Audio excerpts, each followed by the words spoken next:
Hello friends, আশা করি তোমরা সবাই ভালো আছো। আমিও ভালো আছি। এই রেসিপিটা যতটা কম সময় লাগে ততটাই খেতে কিন্তু সুস্বাদু হয়। আর এই সহজ রেসিপিটা পারফেক্টভাবে করার জন্য ঠিক কী কী করতে হবে এই ভিডিওতে আমি করে দেখাবো। আজকের আমার রেসিপিটা হবে পটল, আলু ও ঝিঙে ও বরবটি দিয়ে সবজি। এটি করার জন্য একটি কড়াইতে আমি তেল দিয়ে এই সব রকম সবজি কেটে রেখেছিলাম সেটি আমি দিয়ে দিলাম।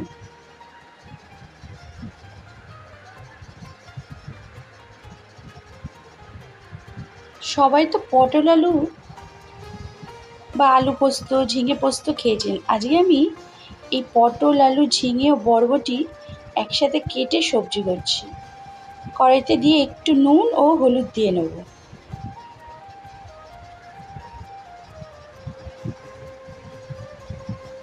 দিয়ে ভালোভাবে নাড়াচাড়া করে নেব।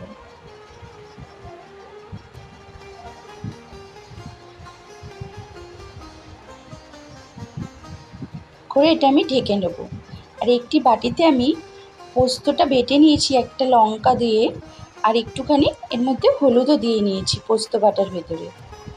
এবার ঢেকে রেখে এবার ঢাকাটা খুলে আবার একটু ভালোভাবে নাড়াচাড়া করে নেব। করে পোস্ত বাটাটা এর ভেতর দিয়ে দেবো আমি। একটু সামান্য জল দিয়ে নিলাম। দিয়ে পোস্তর সাথে সবজিটা ভালোভাবে মিশিয়ে নেব।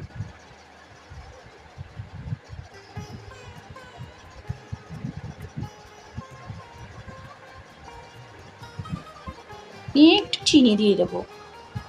সামান্য পরিমাণে চিনিটা দিতে হবে, তাহলে কি একটু টেস্টটা দারুণ আসে। দিয়ে একটু জল দিয়ে নেব। দিয়ে আবার একটু আমি ঢেকে দেবো। তারপর ঢাকাটা খুলে আবার একটু ভালোভাবে নাড়াচাড়া করে নেব। এটাই নামিয়ে নেব। এটি গ্রেভি গ্রেভি রয়েছে, এরমভাবেই নামিয়ে নেব। তাহলে বন্ধুরা, আমার এই পটল, আলু, ঝিঙে ও বরবটি পোস্তটা কেমন হলো কমেন্টে কিন্তু অবশ্যই জানাবেন। আর ভালো লাগলে একটু লাইক ও শেয়ার করে দেবেন। ও যারা যারা এখন আমাকে সাবস্ক্রাইব করোনি একটু সাবস্ক্রাইব করে নিও।